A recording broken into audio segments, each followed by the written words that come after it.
Time is 6 p.m. Brandon, we'll start with a roll call. Wilson. Here. Boers. Here. Bowman. Here. Sellers. Here. Nixon. Here. Stevens. Here. Chair West. Here. We're using this one. First item of business is consideration and action relating to a request for approval of the consent agenda.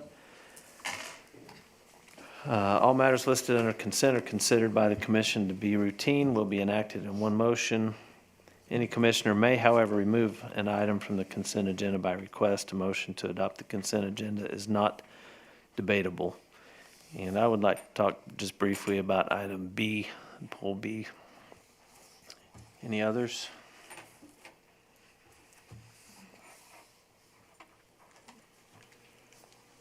Move to adopt the consent agenda with the exclusion of item B.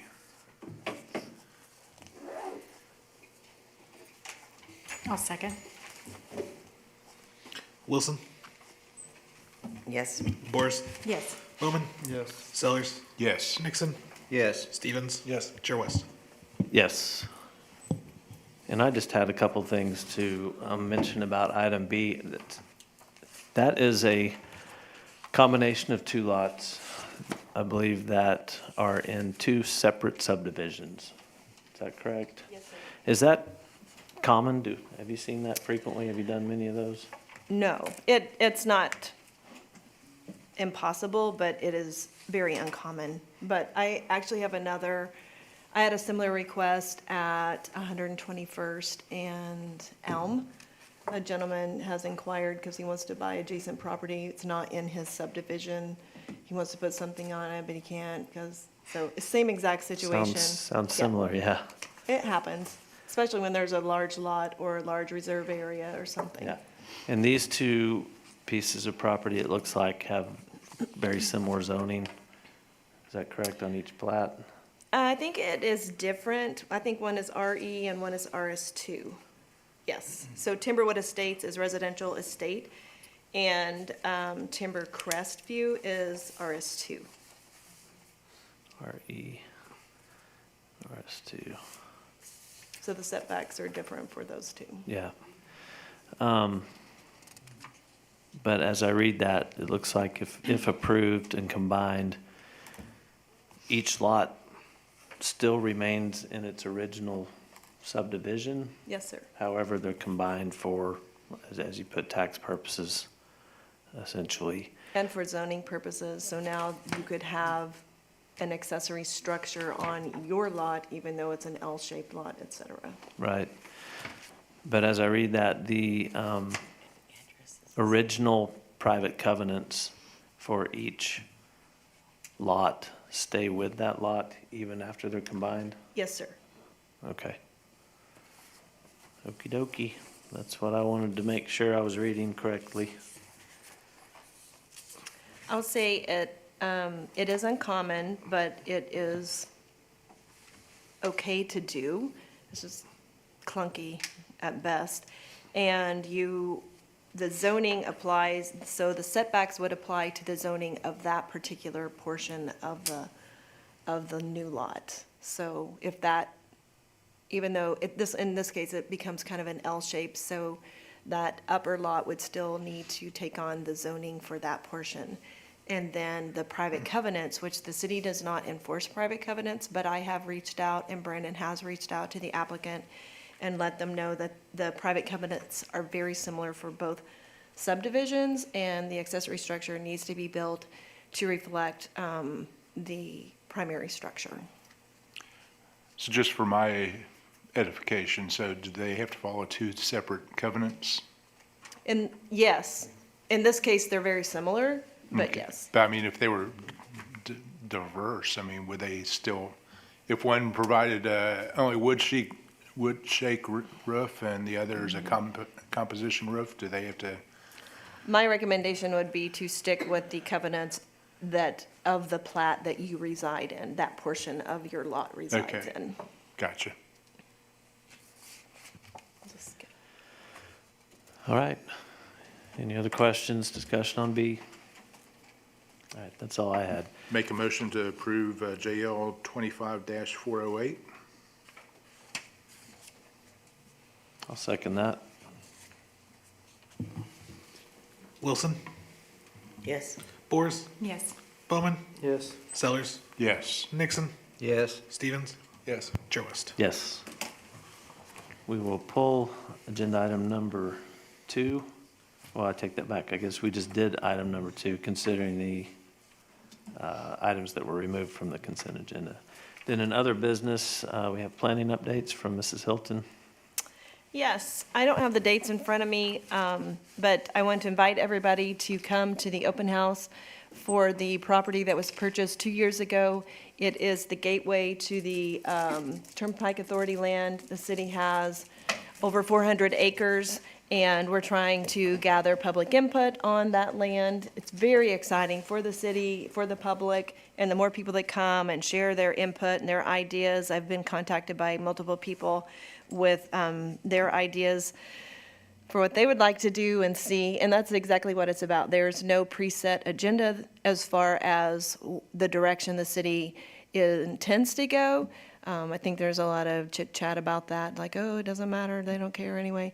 Not true. The city cares very much about the public and what their vision is or their ideas.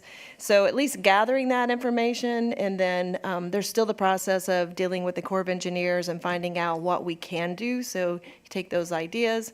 TSW is a local planning and landscape firm, and they have been hired to oversee this process. So there's 3 public hearings. The first one is tomorrow night from 5:30 to 7:30. It's come and go. Not the old come and go, but you can come and stay as long as you want, and then you can leave when you are done. So that process. Then the next one, I think, is July 22nd. Let me see. Yes, at 7:30.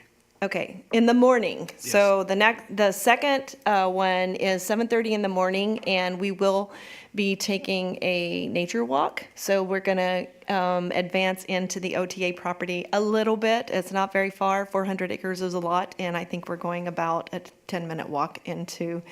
It's a gorgeous area. I went a couple of weeks ago and walked. Bring bug spray, long pants, long sleeves, hats. No, just kidding. Well, not really. You should do all that. But I didn't get any ticks or mosquito bites. There are those around me who did. So I don't know. I used bug spray. Some of them did not. But gorgeous piece of land. So we'll have a morning walk there. And then the last one is August 9th. Thank you, Brandon. So the last one is August 9th from 4 to 6. And that one is also come and go, but it's more family oriented. So we're going to have the kind of touch a truck with the fire department, the police department, Public Works is going to have some things out there. We'll have food, and we'll have yard games, and there will also be access to the OTA land at that time as well. Very exciting. Again, we'll have bug spray, and you probably should wear a lot of it. So And August 9th is a Saturday, for reference. it's a Saturday from 4 to 6. So we have an evening one, we have a morning opportunity, and then we have a Saturday opportunity. So it's going to be really exciting. Come and explore the land, come and walk around, look around. This is your property. This is city property, and this is for the citizens of Jenks, and hopefully it'll be a tremendous asset for decades and decades. So come and give your input. The first Nothing one's, can be built on the property, right? On the additional acreage, The 400 acres, nothing can be built, right? there are a couple of areas that we maybe will be able to do something. At this time, what we really know to be true is that the Corps is going to be very, very, very rigid with anything. So when we call it the wilderness, it may always be a wilderness, but that is to be determined. So getting access to it, but maybe or may not actually ever have really cool structures on that portion. But even the portion adjacent to Elm Street will want to get your input on that particular piece of land as well.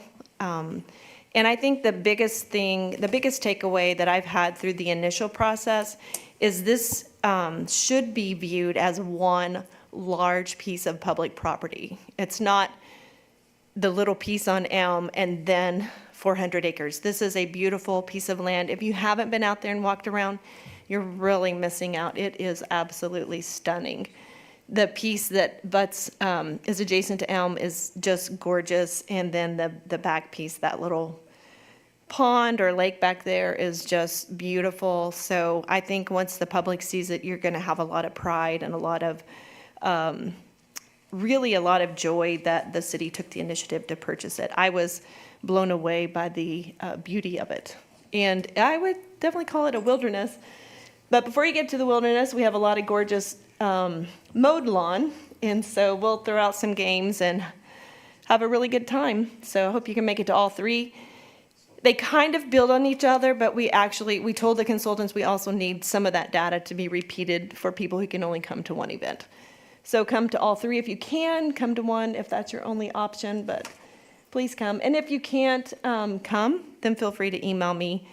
If you have friends or family that can't come but really wanted to, let us know, and we'll try to get their input. And if there are any materials that we have that we can make available, we'll make those available between and after the dates. So I think there's signs up, digital boards up on Main Street at the bridge and at Highway 75. This is Highway 75. And we have a banner up on site. Katie's been blasting. Katie's our public communications director, and she has been blasting it on social media. Everybody will get the dates in their water bill. So if you actually get a hard copy, I don't know what happens. Does anybody get a digital bill? Okay. Well, if you do, I don't know how that works. But if you get a hard copy, it will be in your mailer for your water bill. So that'll be, so you'll have that. We have digital boards up, we have banners up, we have social media, and there will also be a mailer that everyone should receive. I don't remember the date, but you'll get a mailer. It should go out to every single person in our zip code, and it should at least advertise the second and third event. So pass it around, give it to your HOAs, let everybody know, and please come out. And if you're bringing 20 people, let me know. I mean, that way we'll have plenty of food. So is tomorrow night on location, or where is tomorrow Yes, night? all of them are at what we have always called the ranch. But again, I'm trying to, and the city manager is trying to, and really part of this whole process will be really casting a vision that's far greater than the ranch. This is not just about the ranch. It's about that 400 plus acres that the city has purchased and will be able to use for parks and open space. Got it.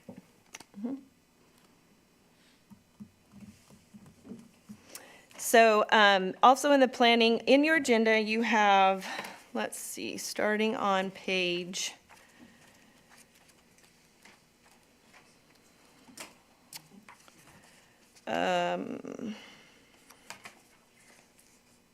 22 of 107. So that means you have about 90-something pages regarding the food hall, which is a project that's been before you as a planned unit development and will come back. So when it was originally approved, it was approved as conditionally as a planned unit development. And I was waiting, there was some miscommunication, and I was waiting for some very specific documents. I have in my hand their latest version, so they were working diligently to get this updated for you guys, but I did not get it in time, and I didn't feel like it was fair to you all. And honestly, I haven't looked at it myself because I have not had time. I've had meetings.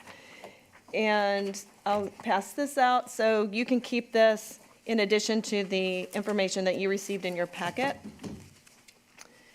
As far as I know, this will be on the agenda, and all those other little nuanced pieces that are nuanced but extremely important will be identified and added to the, can you pass this one down? Sorry, It's okay. looking at the dates on the first one. Which one is that? This one here? Inspiration Hall, Yeah, updated yeah. January of '23.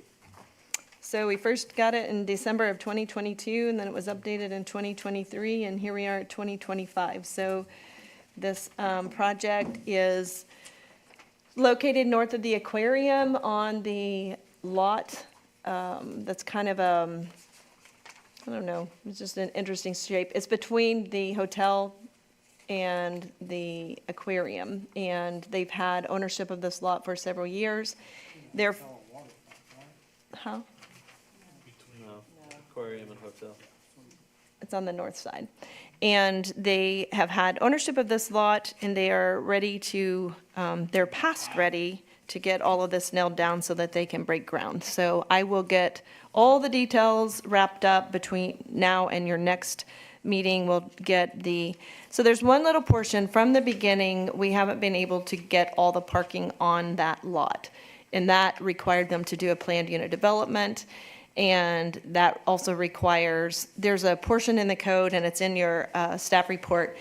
There's either you can do a shared parking agreement, which the original plat required a shared parking agreement. And then there's also a portion in the code where if the applicant feels like they can justify a reduction of parking, then they can go through that process. So we'll get all of that teed up nice according to the way the UDO is written, and we'll get that in front of you next month. Marseille, is this sir. different than what's in page 39 of? Yes, the architect took the time to update it, at least in the sense of adding or correcting what was incorrect in the submittal. So going back a couple of years to the original PUD, it just didn't line up anymore with the vision that they were bringing.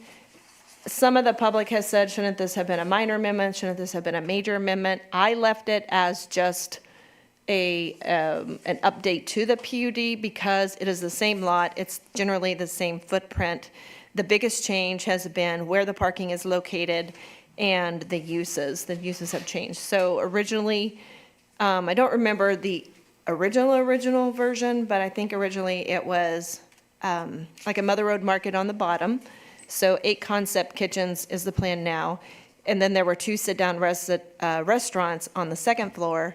And then we talked about allowing event space through the UDO process, and that did not pass at council. So the time before they had requested, they wanted to do an event space on the 3rd floor.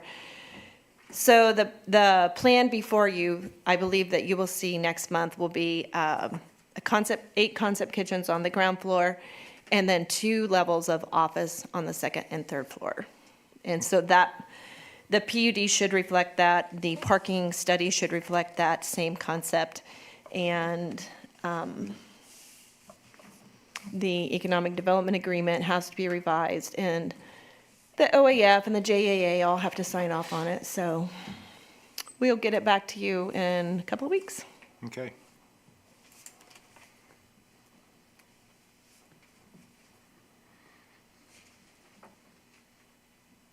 That's all. That's all. All right, we'll go ahead and call this meeting adjourned at 6:19.